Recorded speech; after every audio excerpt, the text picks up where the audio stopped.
Nakahanda ka na bang magpatawad? Ako po si Father Fiel Pareha at ito po ang ating segment, ang Daily Devotion, na kung saan tayo po ay magdarasal, magbabasa at magninilay kasama ng salita ng Diyos sa buong taon. Manalangin tayo. Sa ngalan ng Ama, ng Anak at ng Espiritu Santo. Amen. Halina, banal na Espiritu, liwanagan mo ang aming puso at isip nang maunawaan at may sa buhay namin ng iyong salita. Amen. Our Bible passage for today is from the Gospel of St. Luke, chapter 6, verses 36 to 37, and I read it for you. Be merciful just as your Father is merciful. Do not judge, and you will not be judged.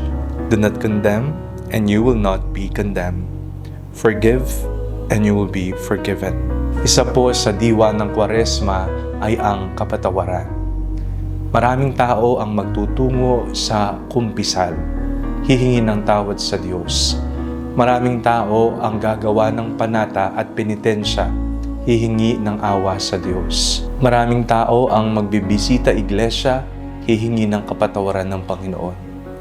Isa sa matingkad na aspeto ng Kwaresma ay ang pagbabalik loob sa Diyos. At ito rin ang panawagan ng Panginoon sa ating lahat. Kung tayo po ay humihingi ng tawad sa Panginoon, meron pong isang mabigat na tanong sa ating lahat. Bakit nahihirapan tayong humingi ng tawad sa ating kapwa? Sa ating kapwa na nakikita natin ng personal, na maaari nating lapitan at kausapin ng masinsinan. Ano ang pumipigil sa iyo para magpatawad at humingi ng tawad? Napakadaling humingi ng tawad sa Diyos. Minsan pa nga umiiyak pa tayo, nakaluhod pa tayo, humihingi ng kapatawaran sa ginawa nating mga kasalanan.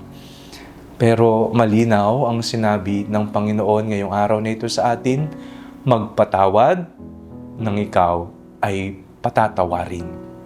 Forgive and you will be forgiven.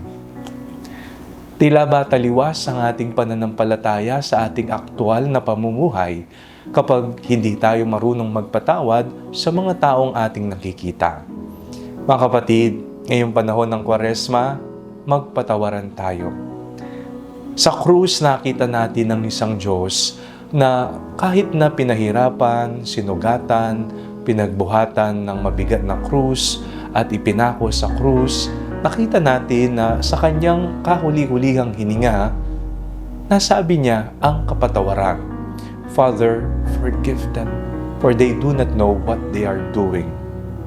Ang kapatawaran ang isa sa mga huling salita ni Jesus. Tayo habang nabubuhay pa tayo, habang malakas pa tayo, at habang nakakapagsalita pa tayo, may oportunidad para magpatawad at para humingi ng tawad. Kung gusto mong mapatawad sa mga ginagawa mong kasalanan, sana matuto ka ring magbigay ng kapatawaran o humingi ng kapatawaran sa iba.